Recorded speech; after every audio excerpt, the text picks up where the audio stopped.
Hello friends, welcome back. हमारे channel easy maths अड्डा पे आपका फिर से स्वागत है। आशा करता हूँ कि आप सभी अच्छे होंगे और आपकी तैयारी भी अच्छी चल रही होगी।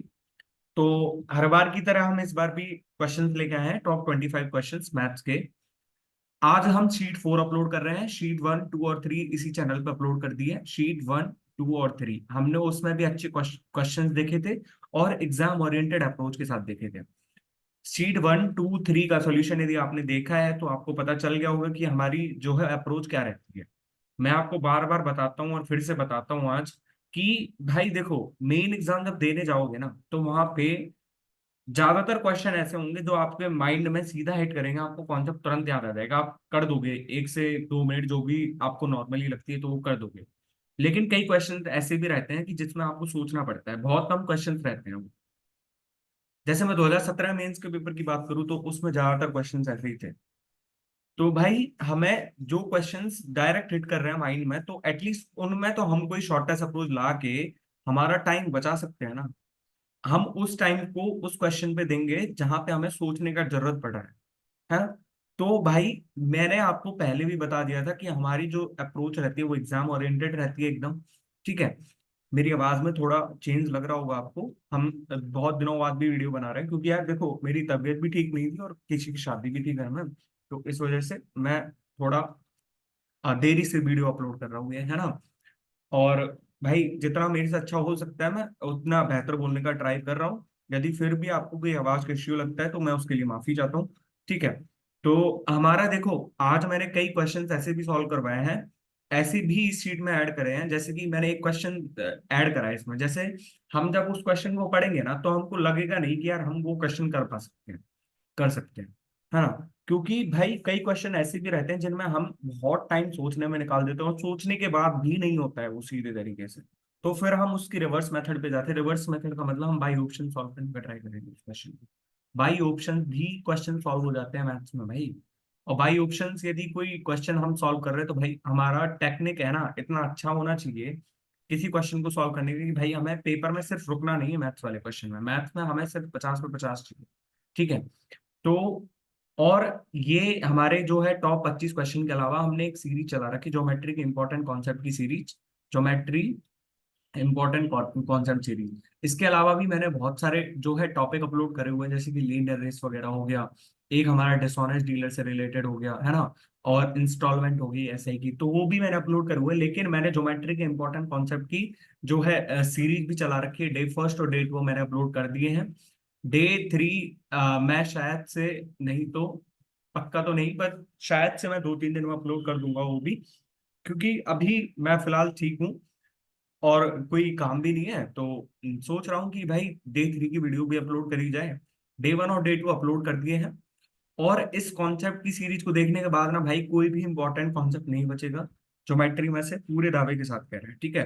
तो हमारे चैनल इजी मैथ्स अड्डा को आप सर्च करके और उसे सब्सक्राइब कर लेना। और यदि ये वीडियो भी आपको पसंद आए तो हमारे वीडियो को लाइक करना और हमारे चैनल को सब्सक्राइब करना बिल्कुल ना भूलें।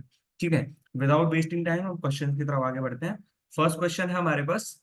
इन the given figure P Q R S is a square whose side is 8 centimeter PQS and QPR are two quadrants. A circle is placed touching both the quadrants and the square as shown in the figure. What is the area of small circle? Of smaller circle लिखो इसमें, of smaller circle। ठीक है। तो भाई हमें इस वाले का एरिया निकालना है ना। हमने ऑप्शन जब चेक करे ना तो मेरे को ऐसा दिख रहा है कुछ, है ना। तो मेरे पास एरिया क्या रहेगा इसका, पाई आर स्क्वायर। इसकी जो भी रेडियस रही होगी, रेडियस ही तो हमको निकालनी है।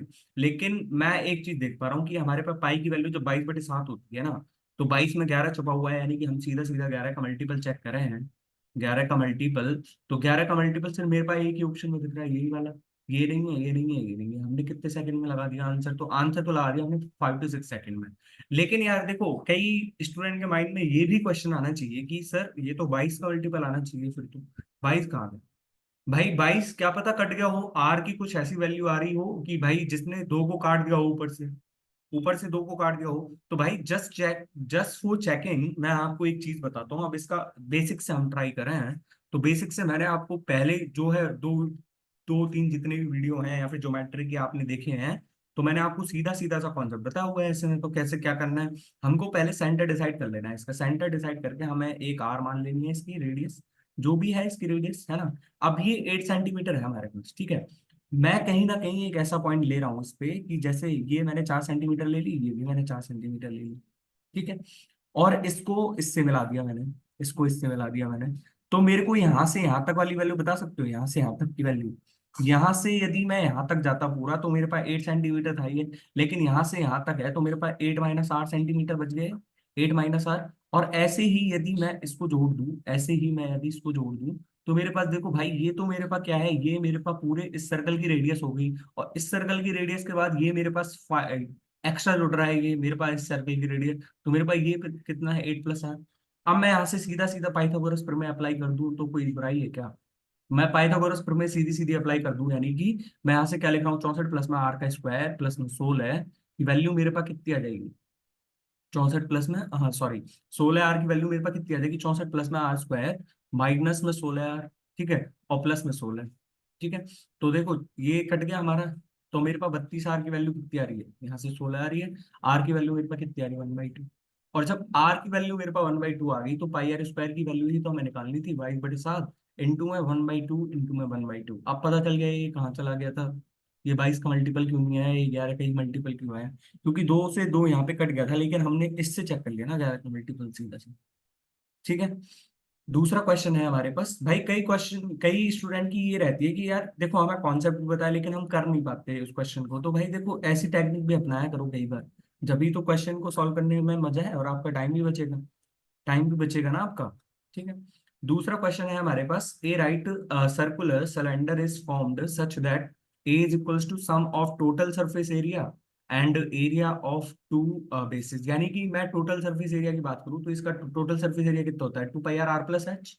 और ये हमारे पास इसका जो एरिया ऑफ टू बेसिस यानी कि 2πr² हो गया, 2πr²। तो मैं यहाँ से यदि ए की वैल्यू लिखूं तो ए की वैल्यू मेरे पास कितनी है, 4πr² प्लस में 2πrh। भाई यही तो है, यही तो है। मैंने इसको खोला, 2πr² प्लस 2πrh, और इसमें इतना जोड़ा। और बी मेरे पास क्या दिया हुआ है, B is equals to the curved surface area of this cylinder. Curved surface area कितना हो जाएगा, 2πrh। हमें ए और बी का रेशियो दिया हुआ है, एंड वॉल्यूम भी हमको दिया हुआ है, volume of the cylinder is 4312 centimetre cube. Then what is the sum of area of two bases of this cylinder. तो टू बेसिस यानी कि 2πr² की वैल्यू चाहिए हमको, सीधा सीधा 2πr² की वैल्यू ही तो चाहिए मेरे को। जब मेरे को 2πr² की वैल्यू चाहिए तो मेरे को क्या करना चाहिए यहाँ पे, 2 × 22/7। मतलब मैं यहाँ से क्या कह सकता हूँ, एक तो 11 का मल्टीपल है, एक हमारे पास किसका मल्टीपल है, 4 का मल्टीपल। तो 11 और 4 का, देखो ये 11 का तो है पर 4 का नहीं है, ये 11 का भी है 4 का भी है, ये 11 का तो है लेकिन 4 का नहीं है, ये 11 का है 4 का नहीं है, मतलब ये तो दोनों का ही है ना। ये तो 11 का भी है और 4 का भी है, तो हमारे पास दो ऑप्शन कट गए, दो ऑप्शन रहे। अब हमको करना क्या है कि मेरे पास जब ए और बी का रेशियो दे रखा है 3:2, तो मैं यहाँ से क्या लिख सकता हूँ, इनको बट्टे करके यहाँ पे 3:2 लिख दूँ। जब मैंने यहाँ से सॉल्व करा ना, तो मेरे पास 8πr² की वैल्यू कितनी आ रही है, यहाँ से 6πrh, और यहाँ से इधर जाएगा 4πrh, यानी कि 2πrh बच गया है हमारे पास। तो देखो पाई से पाई कट गया, ये मेरे पास 4 आ गया यहाँ पे, है ना। और ये मेरे पास यहाँ से कितना आ जाएगा, 4r की वैल्यू h, यानी कि r/h इज इक्वल्स टू 1/4, 1/4। अब मेरे पास यहाँ पे क्या दिया हुआ है, πr²h, मतलब यदि मेरे पास πr²h इज इक्वल्स टू 4312 है, तो मैं यहाँ से यदि मान के चलूं, मेरे पास एक्स स्क्वायर इंटू में 4x है नहीं, एक्स स्क्वायर इंटू में 4x इंटू में 22, 22 से पहले इसको काट लें तो मेरे पास 22 से कम 22, 22 में 198 और 22 132, ठीक है। तो मेरे पास इतना आ रहा है, इतना आ रहा है। यानी कि मैं यहाँ से यदि x की वैल्यू निकालूं तो x की वैल्यू ये 49 बार कट जाएगा, यानी कि x की वैल्यू मेरे पास 7 आ गई, 7 आ गई मेरे पास। जब x की वैल्यू मेरे पास 7 आ गई तो मेरे पास रेडियस की वैल्यू कितनी है, रेडियस की वैल्यू है मेरे पास 7 सेंटीमीटर, और हाइट मेरे पास कितनी है, 28 सेंटीमीटर। तो यहाँ से यदि 2πr² की वैल्यू निकालूं मैं तो 7 से 7 कट गया, यानी कि मेरे पास कितना ऑप्शन हो गया, 308, ये भी मेरा ऑप्शन, ठीक है, ठीक है ना। अब ये मेरे पास एक तीसरा क्वेश्चन आया हुआ है पार्टनरशिप से related. A B and C invest in a business in the ratio of 3:6:5। A and C are working partners, only B is sleeping partner, hence his share will be 3/4 of what it would have been if he were a working partner, मतलब ये कहना ये चाह रहा है कि ए, B और सी ने तो इन्वेस्ट करा है, लेकिन ए और सी ही काम कर रहे हैं, बी तो बैठा हुआ है वैसे ही। तो जब बी वैसा, मतलब उसमें बीच बीच में उसको सोने को भी चाहिए, बैठने को भी चाहिए, तो उसका जो शेयर था ना, उसका शेयर यदि हम इन्वेस्टमेंट के हिसाब से देखे हैं तो वो तो 6 था, 6 होना चाहिए था, लेकिन उसको 6 का 3/4 ही मिल रहा है, यानी कि उसको 18/4 ही मिल रहा है। 18/4। अब हमसे क्या कह रहा है, if they make rupees 50,000 as profit, half of which is reinvested in the business and the other half is distributed between the partners, then how much RC get in rupees। हम 5 का मल्टीपल तो देख ही नहीं सकते क्योंकि 5 की सारी सारे मल्टीपल है। तो मैंने देखो, पार्टनरशिप में तो सीधा सीधा कॉन्सेप्ट है, profit is directly proportional to time और profit is directly proportional to investment. जिसका जितना ज्यादा इन्वेस्टमेंट होगा उसका उतना ज्यादा प्रॉफिट होगा, जिसने जितना ज्यादा टाइम के लिए इन्वेस्ट करा होगा उतना ही ज्यादा उसका प्रॉफिट होगा। तो हम यदि यहाँ से देखें तो मेरे पास ए और बी और सी का यदि मैं रेशियो निकालूं, ए और बी सी का रेशियो निकालूं यदि मैं, तो उसको 3, यदि इसका सी था और इसका 5 था, लेकिन 6 से नहीं मिला है उसको, 6 का 3/4 ही मिला है, 6 का 3/4। तो मैं यदि यहां से निकालूं तो मेरे पास ये कितना है, 9/2। 9/2 यानी कि एक्चुअल प्रॉफिट तो ये है उनका 6:9:10, 9:10। अब इसी की वैल्यू देखो, जब उसने 50,000 में से आधा उसने रीइन्वेस्ट कर दिया दोबारा से, तो मेरे पास इसी की वैल्यू मेरे पास कितनी, 25,000 है। यानी कि मैं यहाँ से कितना कह सकता हूँ, 25 की वैल्यू मेरे पास कितनी है, 25,000। 25,000। तो मेरे पास यहाँ से अब 1 सेकेंड। हाँ मतलब ये मेरे पास 9/2, 9/2 रहेगा ना ये तो, है ना। मैंने यहाँ पे यदि दो का मल्टीप्लाई भी ही करना है मेरे को, तो ठीक है, मतलब हाँ यहाँ पे यदि मैं 2 का मल्टीप्लाई कर दूंगा जो भी फाइनल रेशियो आएगा हमारे पास, तो मेरे पास यहाँ से 1 की वैल्यू जब 1,000 आ गई, तो मेरे को यहाँ से किसकी वैल्यू चाहिए थी, मेरे को 10 की वैल्यू चाहिए थी यहाँ पे। मतलब 10 की वैल्यू ही तो चाहिए थी मेरे को, तो 10 की वैल्यू कितनी आ जाएगी यहाँ पे, 10,000। 10,000 आ जाएगी ना। ठीक है, तो हमारे पास यही ऑप्शन ठीक हो गया, तीसरा। ठीक है। चौथा क्वेश्चन है मेरे पास, in the given figure O is the centre of the circle, circle has 3 tangents, if con Q P R is equal to 45 degree, then what is the value of con Q O R. मैंने आपको जो है circle वाले concept है ना, वो day to video में समझा दिए हैं, डे टू वीडियो में एक्सप्लेन कर दी, बहुत अच्छे से एक्सप्लेन करा है। उसकी जो प्लेलिस्ट का वीडियो है मैं आपको डिस्क्रिप्शन बॉक्स में प्रोवाइड कर दूंगा, आप जाके देख सकते हो। अब हमें क्या चाहिए यहाँ पे, हमको सिर्फ इसकी वैल्यू चाहिए, कौन में पी ओ आर, ये कौन में क्यू ओ आर की वैल्यू चाहिए। तो यहाँ से यदि मैं सीधा सीधा चेक करूँ, यदि ये 45 है तो मेरे पास यहाँ से सीधा सीधा सा एक फॉर्मूला होता है, 180 माइनस में θ/2, यानी कि ये मेरे पास कितना आ जाएगा, 70.5 डिग्री आ जाएगा, सीधा सीधा। सीधा सीधा यदि आपको कॉन्सेप्ट पता है तो आपने 4 से 5 सेकंड में कर दिया। लेकिन भाई किसी को आता ही नहीं है, तो भाई जब मैंने आपको टेंजेंट वाला टॉपिक पढ़ाया था, तो मैंने आपको एक चीज बोली थी, जब दो जगह से एक टेंजेंट खींचो ना, तो यहाँ पे पहले ना 90 डिग्री का कोण बना लो, क्योंकि एंगल जो होता है ना रेडियस और टेंजेंट के बीच में, वो 90 डिग्री का होता है। 90 डिग्री का होता है। यदि मेरे को पूरा एंगल निकालना होता, पूरा एंगल मेरे को निकालना होता ना, तो मेरे पास कितना आ जाता है, ये पूरा एंगल यदि मेरे को निकालना होता तो मेरे पास कितना आ जाता है, ये 135 आ जाता। लेकिन मेरे को यहाँ से पूरा एंगल नहीं निकालना है, मेरे को सिर्फ ये वाला एंगल चाहिए, ये वाला, ये ही वाला एंगल चाहिए मेरे को। तो यहाँ से कैसे निकाल सकते हैं, देखो, मैं यदि यहाँ पे एक लाइन खींचूं, मैं यदि यहाँ पे एक लाइन खींचूं, मैंने यहाँ पे एक लाइन क्यों खींची, क्योंकि देखो आपको ये पता चल जाएगा क्यों खींची। मेरे पास ये बराबर ये है, ये बराबर ये है, और ये मैंने जब खींच ली, मतलब यहाँ से क्या है, ये मेरे पास, मैं इस वाले और इस वाले त्रिभुज की बात कर रहा हूँ अब। एक तो ये ओ क्यू और ये मैंने आर मान लिया, सॉरी नहीं नहीं, ये मैंने टी मान लिया, और ये मैंने एक्स मान लिया। ठीक है। तो मेरे पास एक तो ओ क्यू एक्स को देखो और एक ओ क्यू टी को देखो, O T Q T is equal to Q X, Q T is equal to Q X, यानी कि देखो भाई एक ही बिंदु से है और दो स्पर्श रेखाएं डल रही हैं, तो मेरे पास दोनों बराबर ही तो होंगी। ये हमारे पास कॉमन लाइन है दोनों में, और ये रेडियस है और ये भी रेडियस है। तो मैं यहाँ से क्या कह सकता हूँ, दोनों त्रिभुज क्या हो गए, सर्वांग सम हो गए। और सर्वांग सम कॉन्ग्रुएंट ट्रायंगल्स के जो सारे एंगल्स होते हैं, मतलब उनके जो कॉरस्पॉन्डिंग एंगल्स रहते हैं, यदि ये एक्स है तो हमारे पास ये भी पूरा एक्स हो जाएगा, ये भी पूरा एक्स हो जाएगा। मतलब यदि मेरे पास ये थीटा है तो मेरे पास ये भी तो थीटा हो जाएगा ना।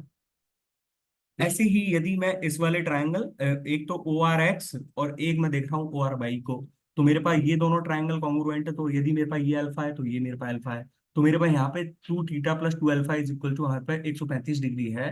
तो मैं यहाँ से थीटा प्लस अल्फा ही तो चाहिए मेरे को, थीटा प्लस अल्फा 67.5 हो गया। भाई देखो ये थीटा प्लस अल्फा ही तो है, कौन Q O R, theta plus alpha ही तो है। दोबारा से वीडियो चला के देखो, अपना समझ में आ जाएगा, ठीक है। पांचवा क्वेश्चन आ गया हमारे सामने। Two points P and Q are at the distance x and y respectively from the base of a building and on a straight line. If the angle of elevation of the top of the building from point P and Q are complementary, what is the height of the building? What is the height of the building? तो मेरे पास height of the building यहाँ से सीधा सीधा सा formula है, root में x Y, root में एक्स वाई।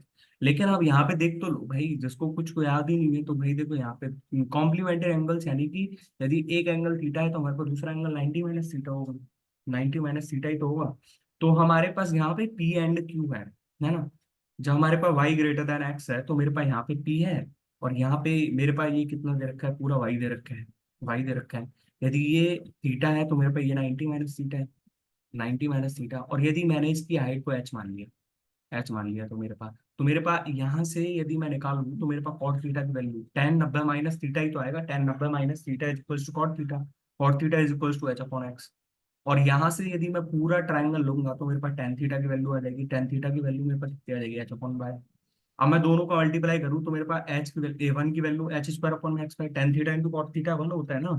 तो एच की वैल्यू मेरे पास सीधी सीधी कितनी आ गई, रूट एक्स वाई तो आई, रूट में एक्स वाई तो आई। और मैंने क्या टिक करा था, यही तो टिक करा था ना मैंने, ठीक है। अब मेरे पास वो क्वेश्चन आ गया जो क्वेश्चन ऑप्शन से करना है हमको, ठीक है। क्योंकि भाई जब मैंने पहली बार इस क्वेश्चन को देखा था तो मतलब है ना, मेरे को बिल्कुल समझ में नहीं आया था एक्चुअल में मेरे को करना क्या है इसमें, है ना। पर मैंने बहुत देर के बाद जब मेरे को भाई बहुत तगड़ा दिमाग लगा इसमें, जब क्वेश्चन समझ में आया तो भाई पता चला कि ये तो बहुत लेंथी क्वेश्चन है। पर बाई ऑप्शंस मैंने चेक करा तो मात्र 10-15 सेकंड में ही हो रहा था मेरे से। Three man and five women together can finish a job in 3 days, ठीक है। Working on the same job, three women take 5 days more than the time required by two men. What is the ratio of efficiency of a man to woman? मैं इसको by option से solve करना चाहूँ, by option. यदि आप वैसे उस question को करना चाहोगे, वैसे बहुत लेंदी क्वेश्चन है, तो मैं आपको सबसे बेस्ट मेथड ही बताऊंगा यहाँ पे, है ना। तो बेस्ट मेथड देखते हैं हम, देखो मेरे पास थ्री थ्री मैन और मैं फर्स्ट ऑप्शन चेक कर रहा हूँ, फर्स्ट ऑप्शन जल्दी जल्दी हमको चेक करना है। तो देखो जब 3 मैन है तो हमारे पास 3 दूनी 6 हो गया, एक दिन का काम, तीन तीन मैन का 6 हो गया ना, 6 और 5 11, और 11 थी 33, 33 हमारे पास टोटल वर्क हो गया, है ना। अब 33 काम को हमारे पास टोटल वर्क हो गया, तो इसको 4 मैन कितने दिन, मतलब 2 मैन दो की एफिशिएंसी करेंगे तो मेरे पास कितने डेज हो जाएंगे, कितने डेज हो जाएंगे मेरे पास, 8.25 डेज हो जाएंगे, 8.25। लेकिन अब हम 3 का यदि इससे डिवाइड करें तो मेरे पास 3 का तो कितना आ रहा है, यदि मैं 3 का मल्टीप्लाई, 3 का भाग दूंगा इसमें तो 11 ही तो आ रहा है। तो मेरे पास 11 तो ऑप्शन, ये तो हमारे पास ऑप्शन नहीं बैठ रहा है। 5 और 2 को यदि मैं लेके देखूँ तो देखो 3 पंजे 15 है, और 5 दूनी 10 यानी कि 25, और 25 थी 75, 75 हमारे पास टोटल काम हो गया। 75 काम को 2 मैन 5 की एफिशिएंसी से कितने दिन में कर देंगे, 7.5 डेज में, 7.5 डेज में। लेकिन वुमेन इस काम को कितने दिन में कर देगी, 3 वुमेन है 2 की एफिशिएंसी से करेंगी, तो 75/6, यानी कि मेरे पास कितना आ रहा है ये, ये मेरे पास 12.5 आ रहा है, 12×6 = 72, और 3 बचा तो हमारे पास 12.5 हमारे पास हो गए ना, प्लस 5 डेज। तो हमारे पास यही ऑप्शन ठीक हो गया, हमको आगे चेक करने की ही जरूरत नहीं है। हमने कितने सेकंड लगाए, मात्र ऐसे क्वेश्चन को करने में भी 10 से 12 सेकंड लगेंगे। यदि आपकी कैलकुलेशन ठीक ठाक है, मैं मान के चल रहा हूँ कि भाई ठीक ठाक ही होगी, और आपको यदि टाइम एंड वर्क का टॉपिक अच्छे से आता है कि भाई total work done is equals to the total efficiency, चाहे हमारे पास कितनी मैन हो कितनी वुमेन हो, बट हमको टोटल एफिशिएंसी को नंबर ऑफ डेज से तो मल्टीप्लाई करना था। टोटल नंबर ऑफ डेज को, टोटल नंबर ऑफ एफिशिएंसीज को हमको किससे मल्टीप्लाई करना था, नंबर ऑफ डेज से ही। तो हमारे पास टोटल वर्क आ गया था। आप दोबारा से चेक करो, एक बार आप दोबारा से कॉन्सेप्ट पढ़ो तो आपको बहुत अच्छा लगेगा ये कॉन्सेप्ट समझने में। बाकी आप इस क्वेश्चन को यदि वैसे दिमाग लगाना इसमें बहुत ज्यादा, तो मैं कह रहा हूँ कि भाई थोड़ा कॉम्प्लिकेटेड पड़ेगा। तो ये आपका बेस्ट मेथड है, ठीक है। हमारे पास सातवां क्वेश्चन आ गया है। An isosceles triangle MNP is inscribed in a circle if MN is equals to MP is equals to solar root 5 centimetre. मेरे पास यहाँ पे क्या दिया हुआ है, एक आइसोसेलेस ट्रायंगल दिया हुआ है ना। आइसोसेलेस ट्रायंगल मतलब दो साइड बराबर होंगी इसकी, दो साइड बराबर होंगी इसकी, हमको MN is equals to MP दे रखा है, हमको कितना दे रखा है, सोलर रूट 5 है ये, और ये भी हमारे पास सोलर रूट 5 है ना। NP is equals to 32 centimetre, what is the radius of the circle, radius of, मैं यदि यहाँ से इसको मिलाऊं, मैं यदि यहाँ से इसको मिलाऊं, है ना, और मैंने इसको ऐसे मिलाया कि मेरे पास यहाँ से परपेंडिकुलर है, परपेंडिकुलर, तो भाई आपने एक चीज तो पढ़ी होगी कि जो है हम क्या कह सकते हैं ऐसे, यदि हम परपेंडिकुलर डालेंगे तो यही परपेंडिकुलर वाई सेक्टर, यही हमारी मीडियन वगैरह सब चीज यही तो होती है, तो मेरे पास यदि ये 16 सेंटीमीटर है तो मेरे पास ये भी 16 सेंटीमीटर हो जाएगा। ठीक है। अब मेरे पास जब यहाँ पे ये मेरे को पूरा ही पता चल गया, तो देखो यहाँ से हमको ये पाइथागोरस लगा देंगे। यदि ये 16 है, 16 √5 है, तो मेरे पास देखो 16 का मल्टीपल तो आना ही है ना, और हमारे पास √5 है, यानी कि यहाँ पे 32 सेंटीमीटर का होगा ये, 32 सेंटीमीटर। ठीक है। अब हमारे पास जो सर्कम रेडियस का फॉर्मूला होता है, R is equals to ABC upon 4 delta होता है ना, एबीसी अपॉन 4 डेल्टा, हमारे पास ए तो साइड्स हो गई, ये तो एबीसी तो साइड्स तो होंगी, और ये हमारे पास क्या हो जाएगा, डेल्टा इज इक्वल्स टू, ये हमारे पास क्या हो जाएगा, ट्राइंगल का एरिया। तो हम यहाँ से यदि डेल्टा निकालें तो delta is equals to half into में, ये मेरे पास कितना है, 32 है ना, हाइट इंटू में, ये हमको कितना है, आधार की वैल्यू हमको 32 दे रखी है, तो मेरे पास डेल्टा की वैल्यू कितनी आ गई यहाँ से, यदि मैं 16 से काट लूँ तो मेरे पास 512 सेंटीमीटर स्क्वायर आ गया, 512। तो मैं यदि यहाँ से आर की वैल्यू निकालू आपसे, तो आर की वैल्यू 16 √5 इंटू में 16 √5 इंटू में, ये मेरे पास कितना है, 32 है, अपॉन में, अपॉन, ये मेरे पास कितना आ जाएगा, 4 अपॉन में 512। देखो ये 16 बार कट गया इससे, और ये 16 से 16 कट गया, यानी कि मैं यदि यहाँ से इसको काट दूं तो मेरे पास आर की वैल्यू सीधी सीधी सी 20 सेंटीमीटर आ गई, 20 सेंटीमीटर। ठीक है। तो हमारे पास सीधा सीधा 20 सेंटीमीटर ही आंसर आ गया। ठीक है ना।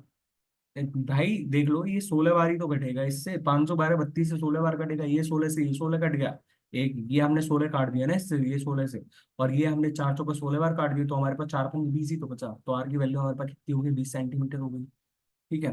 अब हमारे पास 8वां क्वेश्चन है, 8वें क्वेश्चन में हमारे को दिया हुआ है कि ये है हमारे पास, oil equal to 20% of the weight of the groundnut is extracted in a mill, the matter left after extraction is sold at as cattle feed at the rate of 12.5 per kg. The groundnuts are bought at rupees, ठीक है इतना, the processing cost is rupees 5 per kg. At what price should the oil be sold to earn 20% profit on the total cost? और total cost की value दे रखी है, cost of ground nuts and processing cost. ये हमसे कह रहा है क्या, कि हमने कोई ये हमारे पास कोई ग्राउंड नट होगा, और ग्राउंड नट से हमने जो मूंगफली वगैरह, तो उससे हमने तेल निकाल लिया उसका, है ना। अब जब हमने वो निकाल लिया ना, तो उसका 20% निकल गया, 20% निकल गया, तो हमारे पास जब बचा ना 80% बचा, 80% बचा। अब ये 80% को उसने 12.5 पर केजी में बेचा है, लेकिन उसको करना 20% का प्रॉफिट है। तो पहले हमको ये तो पता चले कि टोटल कॉस्ट प्राइस क्या थी। यदि मैं टोटल ग्राउंड नट को 100 केजी मान लूं, आप कुछ भी मान लेना, यदि मैं टोटल को मैं 100 केजी मान रहा हूँ, है ना, तो 100 केजी में से यदि उसका टोटल कॉस्ट प्राइस कितना रहेगा, सीपी इज इक्वल टू कितनी रहेगी हमारे पास टोटल कॉस्ट कितना बढ़ रहा है, 20 पर केजी, तो ये है हमारे पास ग्राउंड नट्स का, और ये हमारे पास 5 रुपए कितना है, हमारे पास प्रोसेसिंग कॉस्ट है, तो मेरे पास 100 इंटू में 20 प्लस में 5, यानी कि मेरे पास कितना हो गया, 2500 रुपीज हो गया, 2500 रुपीज। अब इस पे मैं 20% लगाऊंगा, 20%, तो मेरे पास जब इसका 20% यानी कि 500, और यानी कि 3000 रुपीज। अब हमारे पास जो है 3000 रुपीज में बेचना चाहिए, 3000 रुपये में बेचेंगे हम इस चीज को। लेकिन वो कह रहा है कि 20% ऑयल हमने निकाल लिया है पहले ही, तो हमने जब 20% निकाल लिया तो हमारे पास यहाँ से कितना बचा, हमने जब 20% निकाला तो मेरे पास 80 बचा, ये 80 बचा। 80 को हमने किस भाव पे बेचा है, 12.5 पर केजी के हिसाब से बेचा है मैंने, 12.5 पर केजी के हिसाब से, तो 12.5 इंटू में 80 करा, तो मेरे पास कितना आ जाएगा, 1000 रुपीज आ जाएगा। अब मेरे पास यहाँ पे कितना बचा, मेरे को 2000 और एक्स्ट्रा बच रहा है इसमें, 2000, तो मेरे को इस 20% ऑयल को ही उसने 2000 में बेचा होगा, यानी कि 20 केजी ऑयल को ही 2000 में बेचा होगा। जब 20 केजी की प्राइस 2000 है मेरे पास, तो मैं यहाँ से क्या कह सकता हूँ कि मेरे पास कितना आना चाहिए, जो ऑयल बचा है, तो 1 केजी की प्राइस कितना रहेगी मेरे पास, 100, 100 ही तो रहेगी, तो हमारे पास 100 ही आ गया आंसर। ठीक है। आप 200 मान के कर लो, 200 मान के करोगे तो मेरे पास टोटल कॉस्ट कितना आ जाएगा, 5,000 आ जाएगा, 5,000 का हमको 6,000 में बेचनी पड़ेगी 5,000 की चीज, और फिर भी यही आएगा ऑप्शन तो हमारे पास, तो हमारे पास 100 रुपये पर केजी ही इसका आंसर है। ठीक है ना। सबसे बेस्ट मेथड तो यही है इस चीज का, सबसे बेस्ट मेथड तो यही है ना इस चीज का। अब हमारे पास 9वां क्वेश्चन है, 9वें क्वेश्चन में है, मैंने आपसे 9वां क्वेश्चन जब मैंने आपको पढ़ाया था, टाइम स्पीड एंड डिस्टेंस यदि आपने पढ़ा हो तो वहां पे आपने एक चीज पढ़ी होगी कि मीटिंग टाइम सेम रहता है। मीटिंग टाइम हमारा जो है सेम रहता है। ठीक है, मीटिंग टाइम सेम, है ना। ये चीज तो अच्छे से पढ़ी होगी भाई आपने, कि भाई आप किसी को किसी पॉइंट पर मिल रहे हो, जैसे मैं हूं और आप यदि कोई हो, तो आप मेरे से कह रहे हो कि तू वहां से चलना स्टार्ट कर, हम कहीं बीच में मिलेंगे, तो हमारा, भाई आपने फोन करके बोला मेरे से, तो मैं एग्जैक्टली exactly, आपने जितनी दूरी तय करी होगी मैंने उतनी दूरी तय करके तभी तो मिले थे हम उस स्थान पे, तभी तो मिले थे, मतलब हमारा मीटिंग टाइम सेम था। मीटिंग टाइम सेम था। तो मेरे पास यहाँ पे क्या कह रहा है, B start 4 minutes after A from the same point, for a place at a distance of 7 miles from the starting point. A, on reaching the destination, turns back and walks a mile where E meets B. मतलब मेरे को यहाँ पे एक चीज बताओ कि ए ने 8 माइल्स नहीं चल ली होगी क्या भाई। ए अब जब यहाँ से गया, तो मेरे पास यहाँ से ये 7 माइल्स तो उसने पूरा कर ही लिया है। 7 माइल्स तो उसने पूरा कर ही लिया है, लेकिन वो यहाँ पे आ गया मुड़ के भी, यहाँ पे आ गए, तो मतलब यानी कि यहाँ पे भी उसने कितना कर लिया, 1 माइल। तो मेरे को यहाँ से एक बात बताओ, ए ने कितना माइल कर लिया, 8 माइल कर लिया। और जब उसने 8 माइल कर लिया, और उसकी स्पीड कितनी बता रहा है, यहाँ पे स्पीड बता रहा है उसकी, uh, as speed is mile, a a mile in 8 minutes. तो मेरे को एक चीज बताओ, 8 माइल चलने में उसने कितना टाइम लिया होगा, 64 मिनट्स। 64 मिनट्स। तो बी का टाइम भी तो हमारे पास 64 मिनट्स ही होना चाहिए, यानी कि जब बी यहाँ से यहाँ चला है, बी यहाँ से यहाँ चला है, तो उसने कितना माइल चला है, 6 माइल ही चला है ना। बी ने तो 6 माइल ही चला है। और 6 माइल उसने चला कितने में है, 64 मिनट में नहीं चला है उसने। 6 माइल की दूरी उसने चली है कितनी देर में, 6 माइल, जब 4 मिनट के आफ्टर तय कर रहा है, 4 मिनट के बाद चल रहा है वो ए से। यदि वो बी के, ए के बराबर टाइम पे ही चलता, ए के सेम टाइम पे ही चलता, तो वो 64 मिनट में मिलता। अब वो 60 मिनट में ही मिलेगा उससे, 60 मिनट में। तो जब 6 माइल उसने 60 मिनट में चली है, तो 1 माइल वो कितनी देर में करेगा, 1 माइल वो 10 मिनट में ही तो करेगा। तो हमारे पास यहाँ पे यही तो पूछा हुआ है हमसे, यही तो पूछा हुआ है हमसे। भाई सीधा सीधा ही क्वेश्चन था। आप कहाँ वो लगाओगे सीधा कॉन्सेप्ट की speed is equal to distance upon time, फिर वहां से आप देखोगे पहले, तो हमारे पास यहाँ से जब सीधा ही आ रहा है तो हमको क्यों लगाना है। बस आपको ये कॉन्सेप्ट पता रहना चाहिए, मीटिंग टाइम सेम रहता है। ठीक है ना। अब हमारे पास 10वां क्वेश्चन है, जिसको देखते ही छोड़ना नहीं है, इंपॉर्टेंट कॉन्सेप्ट है। ठीक है। तो यहाँ पे हमको दिया हुआ है, four two positive num 4 two positive integers A and B, if A plus में बी की पावर ए प्लस में B is divisible by 500, then the least positive value of A into B. मेरे पास ए प्लस बी है, ठीक है। जब मेरे पास ये, मैं यहाँ से एक चीज बोलूँ आपसे, हमको ऑप्शन में क्या दिया हुआ है, 9 दिया हुआ, 0, 10 और, मतलब ए और बी की वैल्यू सिंगल डिजिट ही होगी ना, सिंगल डिजिट। सिंगल डिजिट भाई, लीस्ट पॉसिबल वैल्यू बतानी, तो मेरे को सिंगल डिजिट ही लेना होगा उस चीज में। मैं यदि यहाँ से एक चीज बोलूँ आपके सामने, ए और बी है ना। तो ए को मैंने क्या लिया, ए को तो मैंने जैसे मान लो सपोज करो कि मैंने 10 लिया, तो बी को मैंने क्या लिया यहाँ पे, जब यहाँ पे मेरे को 500 से डिविजिबल भी तो बैठाना है ये, वो कंडीशन फॉलो करनी ही चाहिए अपनी, है ना। तो मेरे पास यहाँ से कितना बैठना चाहिए, 10 है यदि, तो मेरे पास यहाँ पे 0 आ गया। यहाँ पे यदि ये मेरा 9 लिया, तो मैंने यहाँ पे 1 आ गया। यहाँ पे यदि मैं लीस्ट पॉसिबल वैल्यू का वो कर रहा हूँ, ठीक है ना। तो मेरे पास यहाँ पे यदि 8 है, तो मेरे पास 2 है, यहाँ पे 7, 3 और 6, 4 और 5, 5। मैंने यहां तक देख लिया, है ना। अब मैंने ए प्लस बी बैठा के देखा ना, तो ए प्लस बी मेरे पास हर पोजीशन में क्या आ रहा है, 10 आ रहा है, यानी कि 10 की पावर 10। और 10 की पावर 10 तो 500 से डिविजिबल है, 500 से तो डिविजिबल है भाई, नो डाउट, यहाँ पे तो ये पूरी कंडीशन बैठ रही है हमारी। लेकिन हमको ए इंटू बी का न्यूनतम वैल्यू चाहिए, न्यूनतम वैल्यू। तो मेरे को यहाँ पे एक चीज बताना, हमको धनात्मक जो है लीस्ट पॉजिटिव वैल्यू चाहिए हमको, जो है इसकी ए इंटू बी की। तुम भाई, मैं देखू, जैसे जैसे मैंने ए की वैल्यू 10 ली, बी की वैल्यू 0 ली, तो मेरे पास यहाँ पे कितना आ रहा है, 0 आ रहा है, 9 आ रहा है। यहाँ पे मेरे पास 60 आ रहा है, यहाँ पे मेरे पास 21 आ रहा है, यहाँ पे मेरे पास 24 आ रहा है, यहाँ पे मेरे पास 25 आ रहा है। तो मैं यहाँ से एक चीज देखा कि जैसे जैसे मैंने ए और बी में डिफरेंस घटाया ना, ए और बी में डिफरेंस घटाया, ए और बी को जैसे जैसे मैं क्लोज लाता गया, वैसे वैसे उसकी वैल्यू भी बढ़ती जा रही है, वैसे वैसे उसकी वैल्यू भी बढ़ती जा रही है। तो मैं यहाँ से एक चीज कह सकता हूँ कि हम जैसे जैसे दो नंबर्स को क्लोज लाएंगे उनका मल्टीप्लीकेशन उतना ही बढ़ता जाएगा, उतना मल्टीप्लीकेशन उनका उतना ही बढ़ता जाएगा।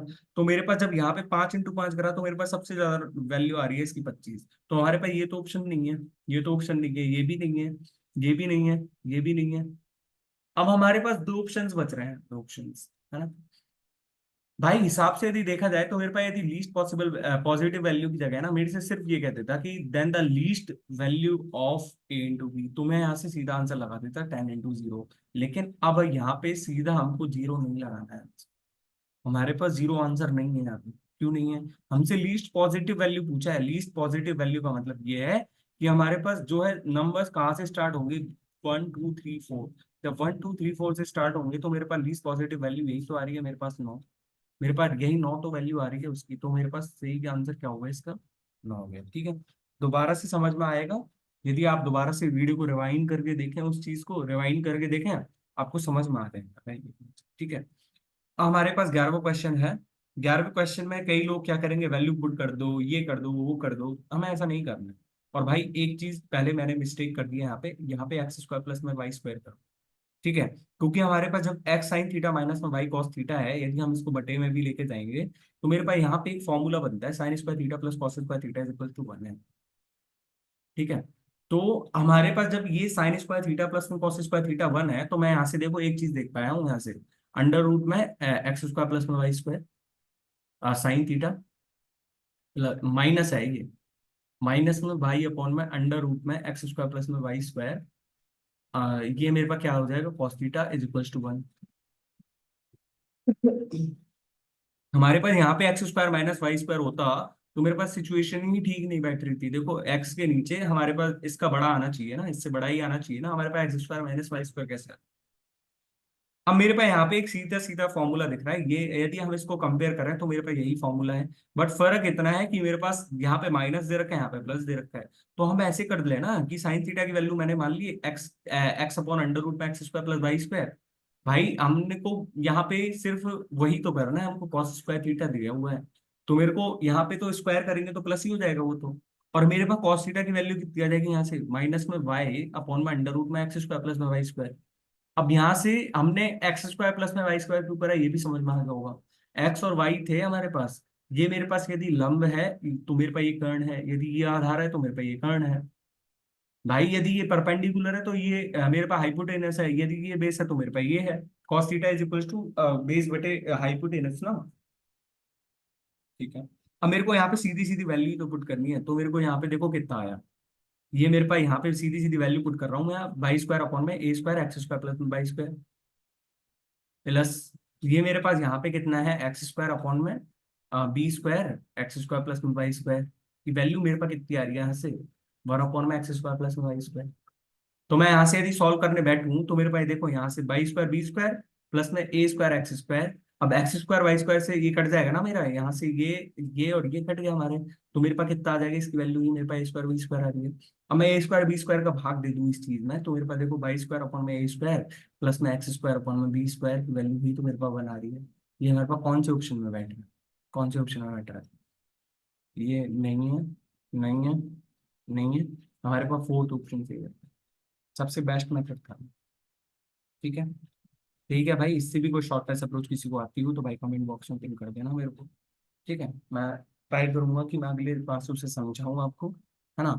बाकी वैल्यू पुट करोगे तो भाई कितना टाइम लोगे इस क्वेश्चन को सॉल्व करने में, है ना, है ना। और यदि स्क्वायर स्क्वायर करने की भी सोच रहे हो तो भाई कितना टाइम लगेगा इस क्वेश्चन को सोल्व करके देख लेना एक बार, फिर भी हो जाए क्या पता।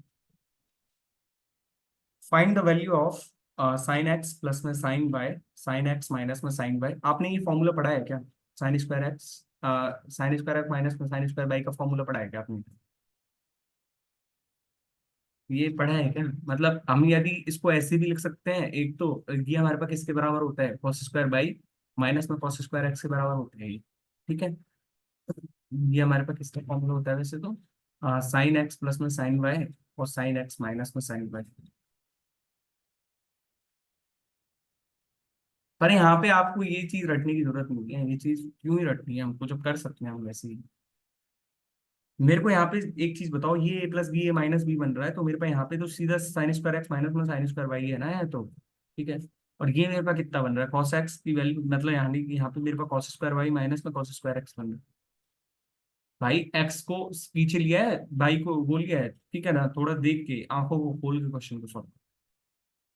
मैं इसको क्या लिख सकता हूँ, कॉस को कॉस में चेंज कर लूँ मैं यदि इसको, तो मेरे पास वन माइनस में cos स्क्वायर एक्स है ये, और माइनस ये मेरे पास कितना है, वन माइनस में cos स्क्वायर वाई, ठीक है, अपॉन ये मेरे पास cos स्क्वायर वाई माइनस में cos स्क्वायर है, ठीक है।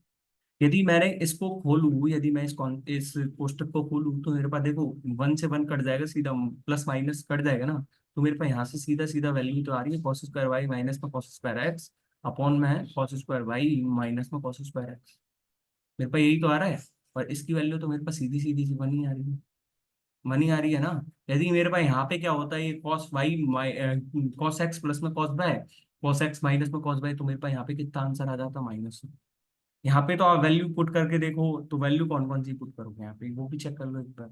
हम सेम वैल्यू तो ले नहीं सकते, क्योंकि सेम वैल्यू यदि लेंगे तो भी देखो मेरे पास कॉस वाई है कॉस एक्स है, तो मेरे पास यहाँ पे तो जीरो हो जाएगा, मतलब अनंत वैल्यू आ जाएगी ना यहाँ पे, माइनस माइनस दोनों कट जाएगा ये तो मैं और क्या वैल्यू लूंगा यहाँ पे, एक्स की वैल्यू कुछ ले लो, वाई की वैल्यू कुछ ले लो, है ना।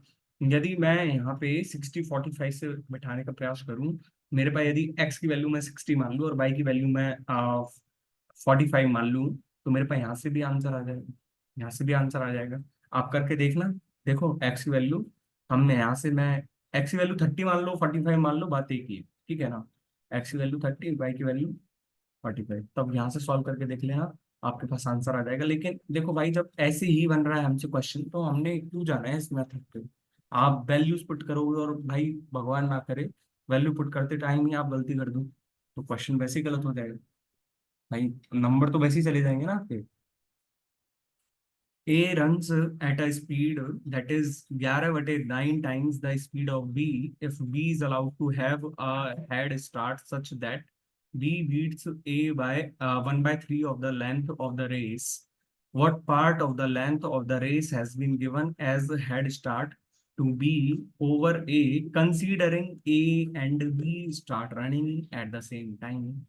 ये हमारे पास लीनियर रेस से क्वेश्चन आ गया है ना, जिसकी मैं आपको जो है, मैंने इस YouTube चैनल पे बहुत अच्छे से समझाया हुआ है, link in the description box में आपको प्रोवाइड कर दूंगा उस चीज की भी, ठीक है, link in the description box, है ना। मैंने जब ये चीज पढ़ाई थी ना, तो मैंने सिर्फ एक चीज बोली थी, यहाँ पे हमारा क्या है, जब ये दोनों कंसीडरिंग सेम टाइम पे स्टार्ट कर रहे हैं, तो हमारे पास जब टाइम यदि कांस्टेंट है ना, टाइम यदि कांस्टेंट है, तो मेरे पास यहाँ से मैं क्या लिख सकता हूँ, स्पीड का रेशियो होगा ना, वही हमारा डिस्टेंस का रेशियो होगा, वही हमारा डिस्टेंस का रेशियो होगा। तो हमारे को सिर्फ यही कॉन्सेप्ट लगाना है, देखो कैसे कैसे लगाना है, बता तो दो। मेरे पास यहाँ पे ये था ए एंड बी, है ना, ए ने यहाँ से स्टार्ट करा, है ना, और यहाँ पे गया हो, है ना, और बी ने यहाँ से स्टार्ट करा होगा, बी ने, यदि ए ने यहाँ से स्टार्ट करा है तो बी ने यहाँ से स्टार्ट करा होगा ना। मेरे को यहाँ पे एक चीज बताओ कि यदि मैं इन दोनों के बीच की, यहाँ से यहाँ तक की बीच की डिस्टेंस को, यदि मैं कितना मान लूं, डी मान लूं, या फिर मैं कुछ पी मान लेता हूँ, P मान लिया। तो मेरे पास जब यहाँ से यहाँ तक की डिस्टेंस पी है ना, तो ए ने कितनी डिस्टेंस कवर करी है, ए ने कितनी कवर करी है, ए ने, जब बी ने ए को 1/3 ऑफ द डिस्टेंस हराया है, तो ए ने कवर कितनी करी है, ए ने 2p/3 ही करी होगी भाई, p माइनस में 1/3 पी, 2p/3, ठीक है। और जब ए ने हेड स्टार्ट किया था बी को, यदि मैं इस हेड स्टार्ट को यदि मैं डी मान लूं, तो बी ने कितना दूरी तय करी है, बी ने कितना दूरी तय करी होगी यहाँ से, पी माइनस में डी। तो हमको यदि डी की वैल्यू पता चल जाए ना, तो मेरे पास यही डी का आंसर आ जाएगा मेरे पास, है ना। पर भाई यहाँ पे अब जो सेम टाइम पे कंसीडर कर रहे हैं, तो मैंने आपको चिल्ला चिल्ला के बताया था ये चीज, लीनियर रेस वाला कॉन्सेप्ट देखो, तो मैंने चिल्ला चिल्ला के वहां पे बताया है कि भाई हमारे पास टाइम कांस्टेंट रहता है, और टाइम जब कांस्टेंट रहता है, तो मेरे पास speed is directly proportional to distance. तो मेरे पास जब स्पीड इतनी डिस्टेंस है मेरे पास, और टाइम यदि सेम है, तो मेरे पास इन्हीं का रेशियो, तो मेरे पास 2p/3 p माइनस में डी की वैल्यू ही तो मेरे पास कितनी है, मेरे पास 11/9 इसी की तो वैल्यू है। तो मेरे पास यहाँ से कितना आ रहा है, 18p is equal to 33p minus में, ये मेरे पास कितना आ जाएगा, 33d। 33d। तो मेरे पास यहाँ से कितना आ रहा है, ये यहाँ से मेरे पास कितना आ रहा है, माइनस में 15p is equal to minus में 33d। तो मेरे पास यहाँ से यदि मैं d की वैल्यू को मान के चलूँ, d की वैल्यू को, तो मेरे पास d की वैल्यू कितनी आ रही है, यहाँ से 5/11p आ रही है ना। यानी कि 5/11 जो है टोटल डिस्टेंस का 5/11 भाग उसने हेड स्टार्ट के रूप में दिया है, तो मेरे को 5/11 इसका आंसर होगा। ठीक है, ठीक है ना। अब मेरे पास यहाँ पे है question number 14। Ronit sells saris for 3944 each rupees after giving two successive discounts 15% and 20% on its market price. If he sells his sari giving no discount on its market price, then he earns a profit of 45%. If he sells sarees for 4496, then his profit percentage will be।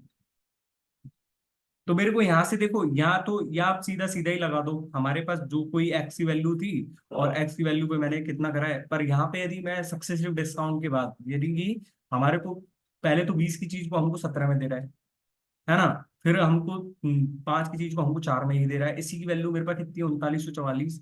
मैं यदि इसको 17 से काटूं तो 17 दूनी 34 और 17 51 और 17 दूनी 34, यानी कि यदि मैं इसको यहाँ से काट दूं तो मेरे पास कितना आ जाएगा, 58। तो मेरे पास सारी की जो एक्चुअल वैल्यू थी ना, मार्केट प्राइस थी, वो मेरे पास 58 थी। अब 5800 में जब मैं बेच रहा हूँ ना, तो मेरे पास 45% का प्रॉफिट हो रहा है। यदि मैं यहीं पे 29/20 का मल्टीप्लाई कर दूं, 45% मतलब 9/20 ना, 20 की चीज को 9 के फायदे पे यानी कि 29 में बेच रहा है। जब 29 की वैल्यू मेरे पास इतनी दी हुई है, तो साड़ी का एक्चुअल जो कॉस्ट प्राइस थी ना, वो 4000 थी। 4000 थी हमारे पास जो एक्चुअल कॉस्ट प्राइस। भाई ये तो तुच्छ सवाल है, तुच्छ सवाल है भाई ये तो आप इनमें भी कोई क्वेश्चन को मेरे को एक्सप्लेनेशन चाहते हो क्या अच्छे से। इसको 4496 में बेच रहा है, तो मेरे पास कितने का प्रॉफिट आ रहा है, 496 का प्रॉफिट 4000 पे आ रहा है, तो मेरे पास कितने का प्रॉफिट आ रहा है, देखो 12% तो है नहीं, पॉइंट में जाएगा आंसर, तो आंसर तो पॉइंट में ही जाएगा ना। हमारे पास चार को, हमको 40 से 496 पे जाना है। भाई दो जीरो तो कट जाएगी ना 100 से, 40 से हमको 496 पे जाना है। तो हमारे पास 12 के आसपास बैठ रहा है आंसर, 12 के आसपास बैठ रहा है, हमने सीधा सीधा आंसर लगा दिया 12.4%। या फिर आप सीधा सीधा यहाँ से लिख दो ना, 29/20 का फायदा हो रहा है उसको, 45% का प्रॉफिट हो रहा है, 20 से 29 में जा रही है वो चीज, है ना। बट कितने का डिस्काउंट देने के बाद, 15% और 20% का डिस्काउंट। ठीक है भाई, प्रॉफिट एंड लॉस पढ़ो अच्छे से। हमारा काम सिर्फ यहाँ पे जो है इजिएस्ट, जो हम कोई शॉर्टेस्ट अप्रोच बता सकते हैं स्टूडेंट्स को, तो वो बताना है। यहाँ पे सीधा सीधा देखो हमारा आंसर आ गया 12.4%। यदि किसी ने प्रॉफिट एंड लॉस पढ़ा ही नहीं है, जिसको सक्सेस का मतलब ही नहीं पता है, तो भाई वो तो इस क्लास को देखे ना तो ही फायदा है भाई, खुद का टाइम वेस्ट करने में कोई फायदा नहीं है ना। The difference between the compound interest and simple interest on a sum of p rupees, ठीक है, at r% rate of interest after 2 years is 2.25p। मेरे को यहाँ से एक चीज पता चल गई, जब 2.25p है ना, तो मेरे पास प्रिंसिपल का जब 2.25p हो रहा है, मतलब मेरे पास प्रिंसिपल का 2.25p नहीं होता, और मेरे पास इंटरेस्ट ही 2.25 ज्यादा बढ़ता उसमें। इंटरेस्ट ही यदि मेरे पास 2.25 ज्यादा बढ़ता, तो मैं यहाँ से कितना लगा सकता था, 15% आंसर लगा सकता था रेट ऑफ इंटरेस्ट के लिए। लेकिन मेरे पास प्रिंसिपल का 2.25 हो रहा है, प्रिंसिपल का 2.25 का मतलब ये है कि मेरे पास जो रेट ऑफ इंटरेस्ट है ना, मेरे पास यहाँ से सीधी सीधी वैल्यू कितनी आ रही है उसकी, 150% आ रही है। 150%। अब कैसे आ रही है वो भी समझ लो भाई। हमारे पास जो 2 इयर्स का ब्याज रहता, तो मेरे पास सिंपल इंटरेस्ट पे कितना रहता, 2 RP%, 2 RP%। लेकिन मैं यदि चक्रवृद्धि ब्याज पे करूंगा, तो मेरे पास R% प्लस में R% प्लस में R² / 100%, यही तो रहता है, यही तो रहता है ना भाई। हमको सक्सेस भी तो लगाना है इसका। यदि मैं पी के साथ मल्टीप्लाई करूंगा, तो मेरे पास इतना इंटरेस्ट है, तो मेरे पास यहाँ से इंटरेस्ट की वैल्यू कितनी आ रही है, R² / 100% की वैल्यू पी से मल्टीप्लाई करके, इसका मेरे पास कितना आ रहा है, 2.25p। पी से पी कट गया, तो मेरे पास R² की वैल्यू कितनी आ जाएगी यहाँ से, ये मेरे को कितने से मल्टीप्लाई करना है, 1000 से मल्टीप्लाई करना है, 10,000 से, तो मेरे पास 22,500 आ जाएगा भाई। परसेंटेज का मतलब 1000 से 100 से डिवाइड ही तो करना था दोबारा इसको।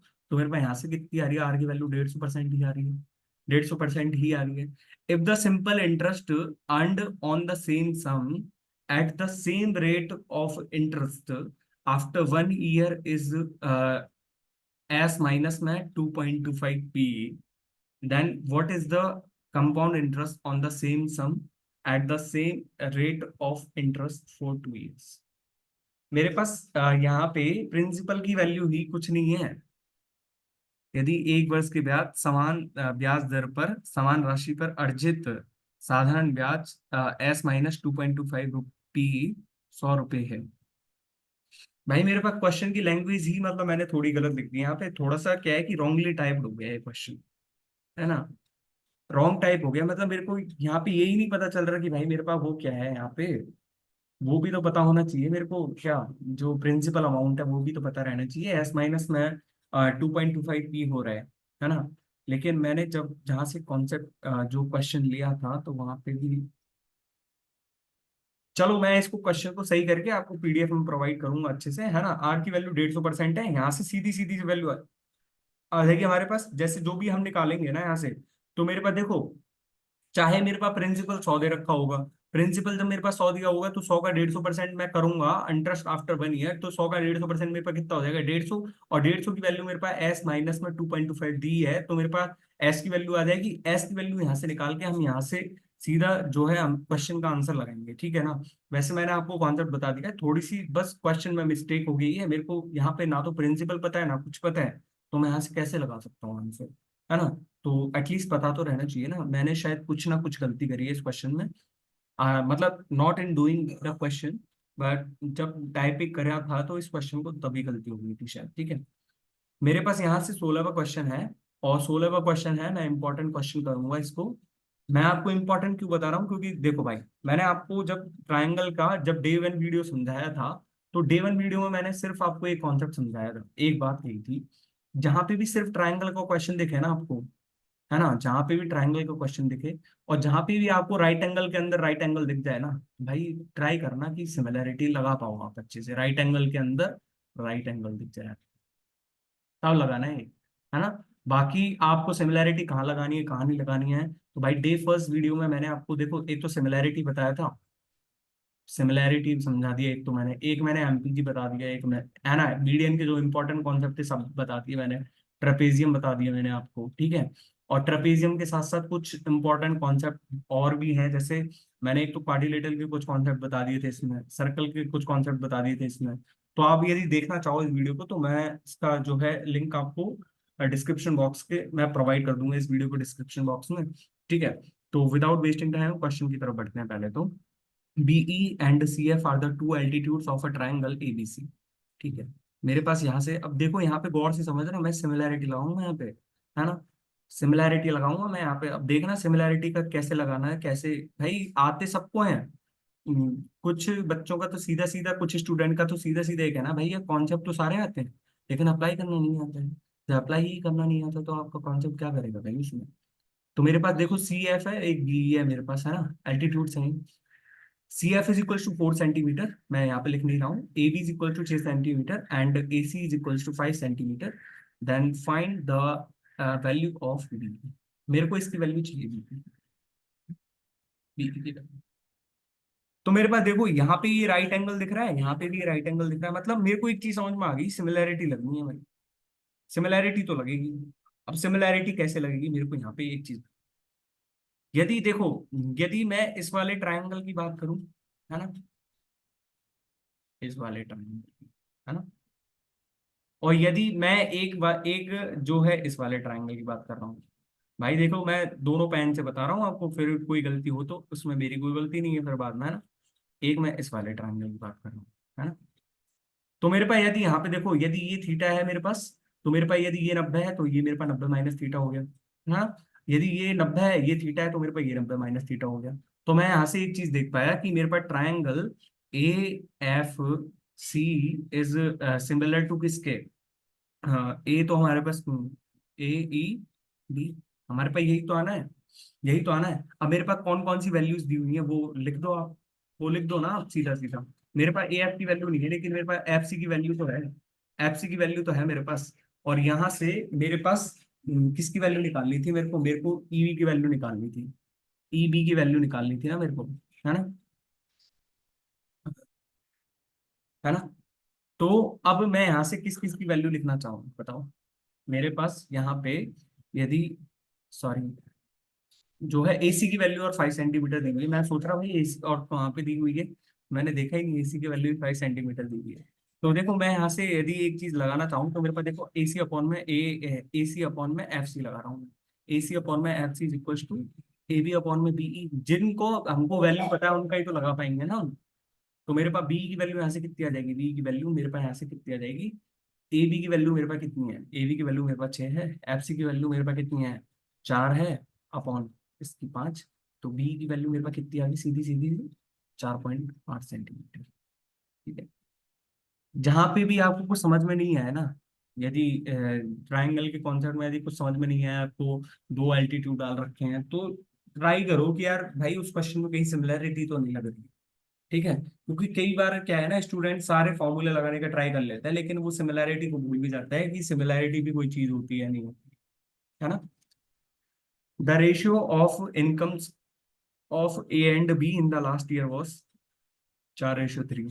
The ratio of their individuals income in last year and present year are 3:4 and 5:6 respectively. If their total income in present year is 24.12 lakhs, then the sum of income of A in the last year and that of B in the present year. ठीक है, तो मेरे पास ए और B का last year का मैं लिख लूं तो मेरे पास 4:3 है ना। लेकिन यदि ए का लास्ट ईयर और प्रेजेंट ईयर के साथ लिखूं तो मेरे पास 3:4 है। अब 3:4 को मैं देखूं तो मेरे पास गुणा 4/3 आ रहा है, यानी कि 4/3 भाग हो गया ये। मतलब लास्ट ईयर में यदि 3 थी तो उसका 4/3 गुणा हो गया ये, है ना। और यदि बी का यदि मैं चेक करूं तो मेरे पास लास्ट ईयर और प्रेजेंट ईयर का कितना था, मेरे पास 5:6 है। यानी कि यहाँ से यदि मैं चेक करूँ तो मेरे पास 6:5 हो गई, 6:5 टाइम्स हो गई ना, 6/5 टाइम्स हो गई यहाँ पे। तो मेरे पास यहाँ पे यदि मैं इनकम का जो मेरे पास 3 और 5 है ये, है ना, मैं इसको देखो वैसे भी यदि इजीएस्ट मेथड बता रहा हूँ मैं आपको कि भाई कटने बिटने वाली संख्या बन जाती है इससे, है ना। बाकी भाई आप सीधा सीधा ही कर दो, यहाँ पे 4:3 है।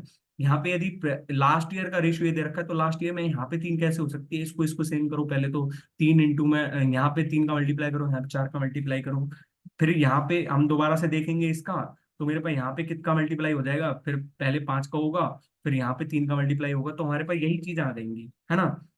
लेकिन आप यहाँ पे करके देखो 3 और 5 है, तो मैं यदि 15 का मल्टीप्लाई करूँ तो मेरे पास इसको कैसे लिख सकते हैं, मैं 60:45 भी तो लिख सकता हूँ इसको, 60:45। जब ये 60:45 है, मेरे पास लास्ट ईयर की इनकम 60 की तो मेरे पास यहाँ से 20 में मल्टीप्लाई करो इसको, 20 से मल्टीप्लाई करा तो मेरे पास 20, ये 60:80 हो गया। अब last year to present year मेरे पास फिक्स बैठ रहा है ना, यहाँ पे 60 है, यहाँ पे 60 है मेरे पास। और यहाँ पे मेरे पास कितना बैठ रहा है, 5:6, यानी कि मेरे को यहाँ पे 45 बनाना है तो मेरे को 9 से मल्टीप्लाई करना है, यानी कि 45 से 54 बन गई।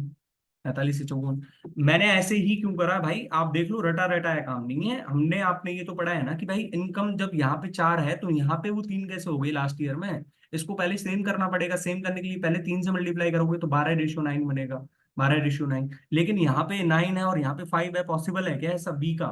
जब बी का हम सेम करेंगे तो यहाँ पे 5 का मल्टीप्लाई करेंगे तो 60:45, और यहाँ पे हम 9 का मल्टीप्लाई करेंगे तो यहाँ पे भी इतना ही रेशियो आ जाएगा हमारे पास। कोई रटी रटाई चीज नहीं है, ठीक है।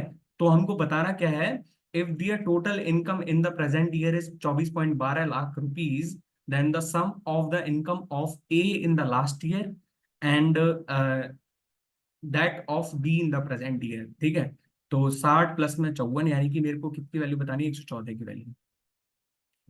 114 को यदि मैंने ढंग से ऑब्जर्व करा तो मेरे पास 19 × 6 है, 19 × 6। तो मेरे पास यहाँ से 19 और 6 का मल्टीपल मैं चेक कर लूँ, 19 और 6 का मल्टीपल। ठीक है, तो देखो 19 और 6 का मल्टीपल चेक करा, मेरे पास ये 6 का मल्टीपल है, मेरे पास ये 6 का मल्टीपल नहीं है, 3 का मल्टीपल ही है मेरे पास। ये मेरे पास 6 का ही मल्टीपल नहीं बैठ रहा है, 8 2 10 और 1 3 13 है। मेरे पास यहाँ पे 9 और 1 10 और 8 18, ये मेरे पास 6 का मल्टीपल है। लेकिन मेरे पास 19 का मल्टीपल नहीं है, तो मेरे पास 6 और 19 का मल्टीपल सिर्फ यही तो आ रहा है। मेरे पास कितने सेकंड में हुआ था ये क्वेश्चन, मल्टीपल चेक करके मैंने कितने सेकंड में कर दिया होगा, मात्र मात्र। यदि आपने सीधा सीधा ये लिख दिया था तो मेरे को 10 से 15 सेकंड ही लगे इस क्वेश्चन करने में। बाकी आप 24.12 लाख को काटते रहे ना इस चीज में। If their total income in the present year 80 plus में 54, 134 की वैल्यू मेरे पास कितनी दी हुई है, यहाँ से 24.12 लाख। तो मेरे पास यहाँ से काटते रहना, आंसर आ जाएगा वही, हमको 114 की वैल्यू चाहिए, आंसर आ जाएगा, कोई बड़ी बात नहीं है, ठीक है। In finding the HCF of two numbers by division method, the last divisor is 17 and the quotients are 1, 11 and 2 respectively. What is the sum of the two numbers? यदि ये नहीं आता है ना तो भाई आप इस क्वेश्चन को नहीं कर पाओगे। बाकी भाई मोस्ट इंपॉर्टेंट है ये मान के चलना कि यदि ये क्वेश्चन आता है ना, यदि ये क्वेश्चन आता है तो कोई भी इसमें शॉर्टेस्ट मेथड कोई भी वो नहीं है। यदि आपको कॉन्सेप्ट नहीं पता है तो आप बैठे रह जाना, क्वेश्चन नहीं होगा, ठीक है। तो अब देखो मेरे पास यहाँ पे क्या दिया हुआ है, मेरे पास लास्ट डिवाइजर तो 17 है ना, और मेरे पास क्वोशिएंट कितना था, मेरे पास 2 था, 2 था, तो मेरे पास 34 रहा होगा, तभी मेरे पास क्वोशिएंट 2 आया था।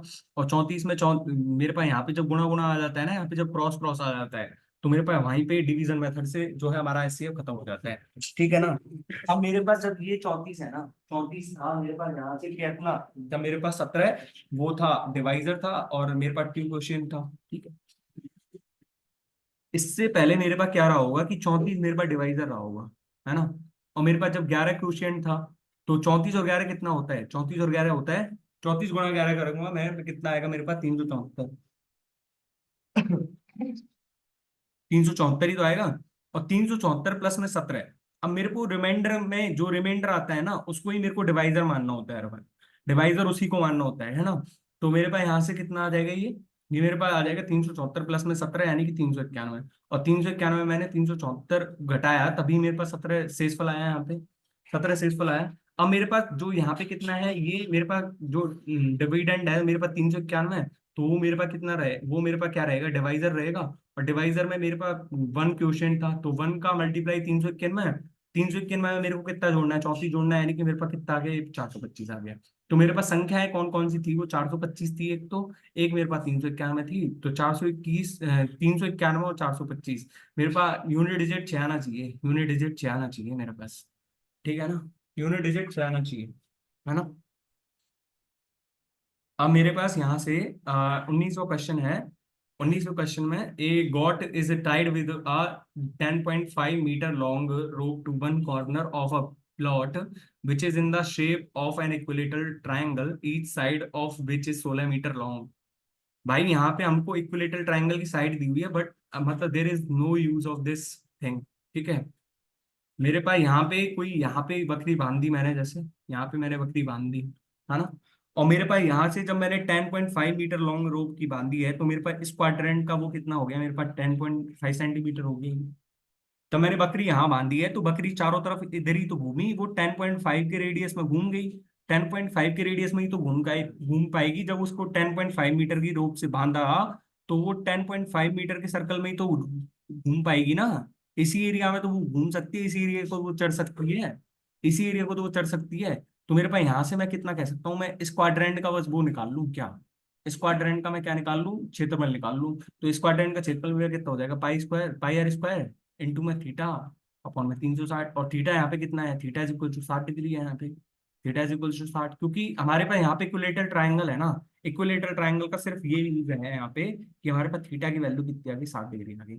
तो मेरे पास यहाँ पे पाई है, पाई यानी कि 11 का मल्टीपल, और 11 का मल्टीपल मैं यहाँ से सीधा चेक करूँ, तो मेरे पास 11 का मल्टीपल यहाँ से देखो, हाँ 5 और 2 7, यहाँ पे मेरे पास 11 का मल्टीपल नहीं है, 5 और 5 ये भी मेरे पास 11 का मल्टीपल नहीं है, 5 7 12, तो मेरे पास ये 11 का मल्टीपल बैठ रहा है, 5 ये भी मेरे पास 11 का मल्टीपल नहीं है, ठीक है। तो मैंने कितने सेकंड में कर दिया, मात्र ये 6 से 7 सेकंड में कर दिया होगा, यदि आपको कॉन्सेप्ट पता है तो, यदि आपको कॉन्सेप्ट पता है तो, और आपको यदि जो है कैलकुलेशन सही है तो, आपको 11 का मल्टीपल पता है तो, ठीक है। वैसे आप करोगे तो मेरे पास देखो 22/7 इंटू में 10.5 को 21/2 लिख दो, 21/2 इसको लिख दो, इंटू में थीटा बाई 60, यानी कि मेरे पास कितना आ जाएगा, ये 1/6 है ना, मेरे पास 11 से ये कट गया, है ना। ये मेरे पास कितनी बार कट जाएगा, 3 बार, ये मेरे पास कितनी बार कट जाएगा, 2 बार। 11 इंटू 21 कितना हो जाएगा, 11 इंटू 21 यानी 11 कम 11 है, 231, 231 अपॉन में 4, ठीक है। तो मेरे पास कितना आ जाएगा, 531, यानी कि 57.75 मीटर स्क्वायर ही आएगा, आप चेक कर लीजिए, ठीक है। अब मेरे पास 20वां क्वेश्चन है, the pie chart given below shows the expenditure incurred by a family. मैं पहले इस क्वेश्चन पे ध्यान देने के बजाय सीधा इस पे ध्यान दूंगा, if the expenditure on education is 16 or more than that of housing, then the expenditure on food is, education में मेरे पास कितना है, एजुकेशन का मेरे पास ये रहा 70 डिग्री, और हाउसिंग का मेरे पास कितना है, हाउसिंग का मेरे पास है 54 डिग्री। तो मेरे पास इन्हीं का डिफरेंस कितना है, मेरे पास 16 डिग्री, और इस 16 डिग्री की वैल्यू मेरे पास कितनी दे रखी है, 16 दी हुई है, तो मेरे पास 1 डिग्री वैल्यू कितनी है, 100 है। 1 डिग्री वैल्यू मेरे पास 100 है ना।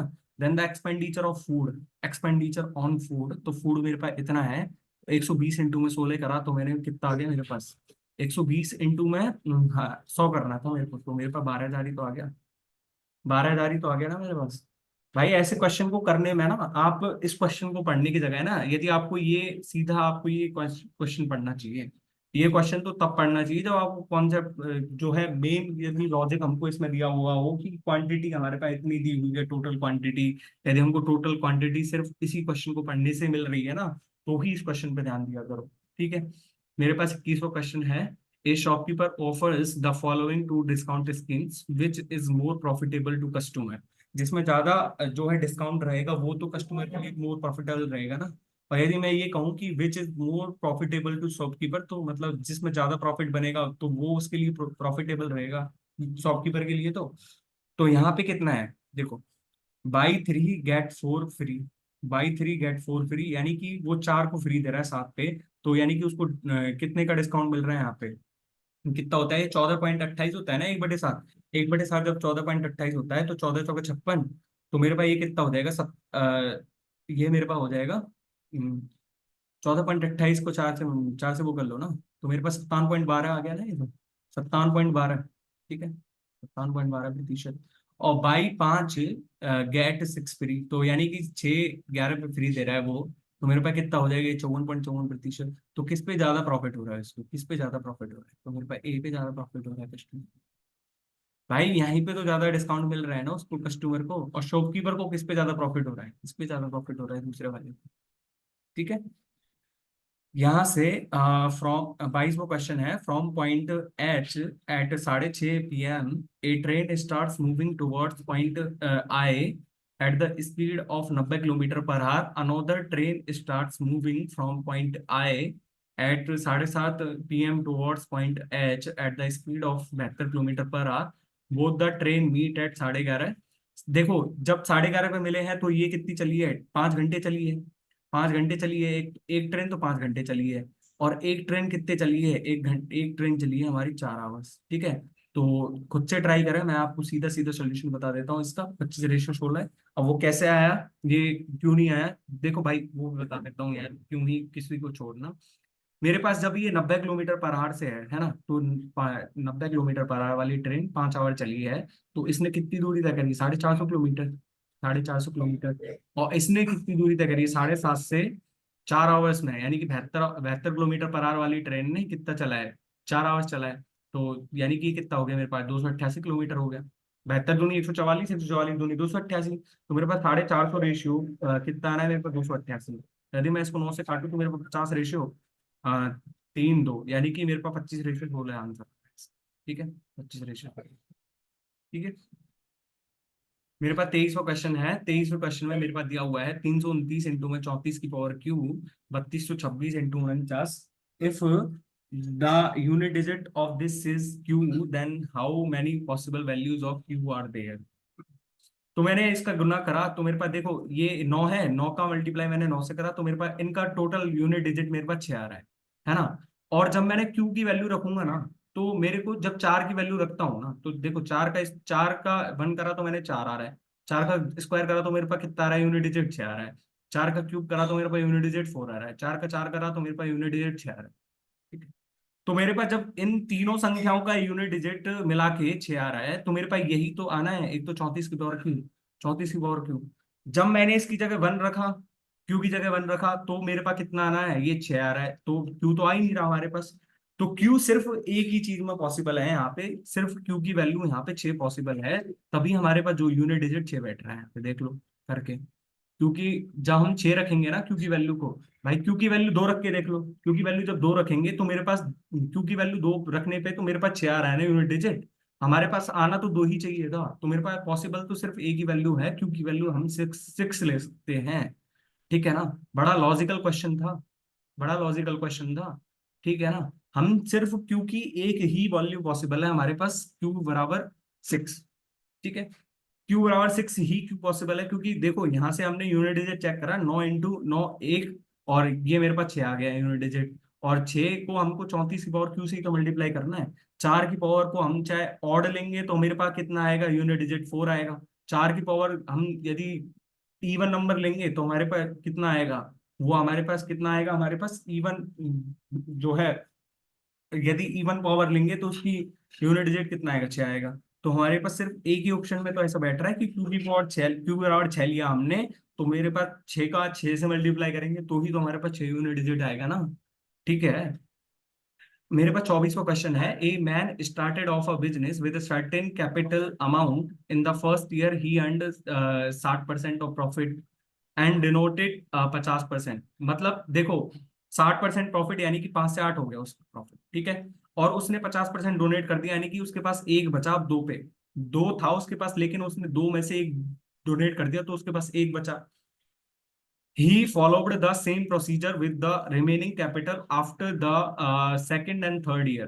जब उसने सेकंड एंड थर्ड ईयर में भी सेम प्रोसीजर कराया तो उसके पास एक ईयर के बाद इतना बचा है ना, एक ईयर के बाद इतना बचा है। तो उसने सेकंड और थर्ड में भी इतना करेगा तो उसके पास जो रिमेनिंग अमाउंट है, रिमेनिंग अमाउंट उसके पास कितना है, 512। उसके पास शुरू में कितना था, 1000 था, 1000 था।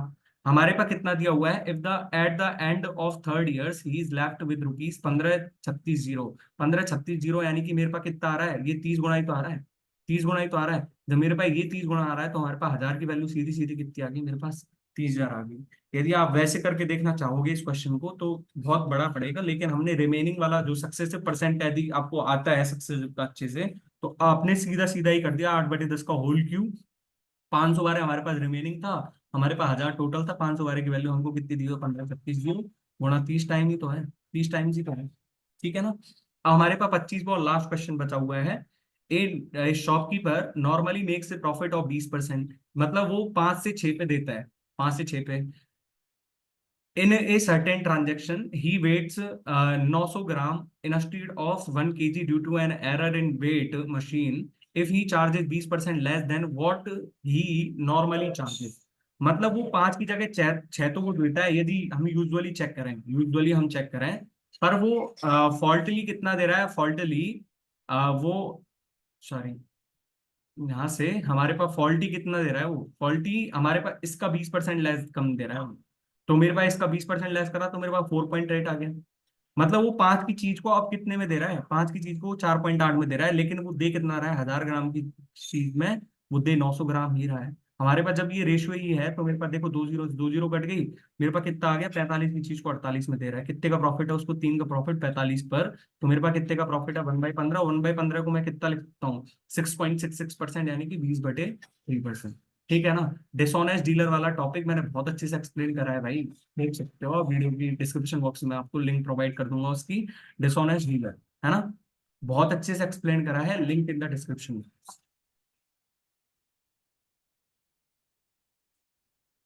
है ना। और यदि देखो भाई आप ऐसे करना चाहो, कई कई स्टूडेंट का ये रहता है कि भाई एसएससी ये नहीं मानती कि भाई आपने कम के सामने, कम के नीचे कम लिख दिया, ज्यादा के नीचे ज्यादा लिख दिया। तो भाई देखो, उसने अब यहाँ पे 4.8 कर रहा है, यानी कि मतलब उसका जो है ना, उसका एक्चुअल प्राइस था 5 में, उसने जो है 1000 की सीपी थी उसके पास, 1000 की, 1000 ग्राम सीपी कितनी थी उसके पास, 5 रुपीज थी। तो मेरे पास 900 ग्राम की सीपी कितनी हो जाएगी, 900 ग्राम की सीपी मेरे पास कितनी हो जाएगी, 4.5 रुपीज। 4.5 रुपीज की चीज को 4.8 में बेच रहा है, एसपी 4.8 है, तो मेरे पास 0.3 का फायदा हो रहा है उसको 4.5 पे। तो 3/45 का ही तो प्रॉफिट है। और 3/45 को हम दोबारा से यही लिख सकते हैं। तो हमको सीधा सीधा हमने ये लिख दिया है, आपको समझा भी दिया है कि ऐसा क्यों करा हमने। एसएससी कुछ गलत नहीं मानेगी, फॉर्मूले के हिसाब से भी हमारा यही आंसर आ रहा है। ठीक है, तो आई होप आपको वीडियो पसंद आया होगा। हमने शायद एक क्वेश्चन गलत टाइप कर दिया था, तो उसके लिए मैं आपको जो है पीडीएफ दोबारा से चेंज करके वो क्वेश्चन थोड़ा ठीक करके दे दूंगा आपको। एंड आई होप आपको वीडियो पसंद आया होगा, और हमारा यदि वीडियो आपको पसंद आया तो हमारे वीडियो को लाइक करना और हमारे चैनल को सब्सक्राइब करना ना भूलें, क्योंकि हम आपको ना सिर्फ यही टॉप 25 क्वेश्चंस, हमने जो है इंपॉर्टेंट कॉन्सेप्ट की सीरीज चला रखी है, जैसे मैंने आपको डिसऑनेस्ट डीलर वाला बताया था अभी, लीनियर रेस वाला, एसआई की इंस्टॉलमेंट, जो कि स्टूडेंट को बहुत बहुत ज्यादा प्रॉब्लम करती है। ठीक है। इसके अलावा हम ओलाई बोर्ड के सॉल्यूशंस भी प्रोवाइड करते हैं, बस कि हमसे स्टूडेंट जुड़े रहें, है ना। ज्योमेट्री की इंपॉर्टेंट कॉन्सेप्ट की सीरीज चला रखी है हमने, है ना। तो वो भी आप देख सकते हो जाके, उन सब की जो है डिस्क्रिप्शन बॉक्स में आपको लिंक प्रोवाइड कर दूंगा। ठीक है। तो हमारे साथ प्रैक्टिस करते रहें, और हमने जो बेस्ट अप्रोच देखी है, और इसी बेस्ट अप्रोच के साथ यदि आप पेपर को करोगे, तो मैं ये भी नहीं कहूंगा कि भाई आपके मैथ्स में 50 में 50 ये नहीं आएंगे। नॉट इवन 49.5, 50 में से 50 ही आएंगे नंबर, तो 50 में 50। ठीक है। तो भाई, thank you so much for watching my video. मिलते हैं नेक्स्ट वीडियो में, तब तक के लिए बाय।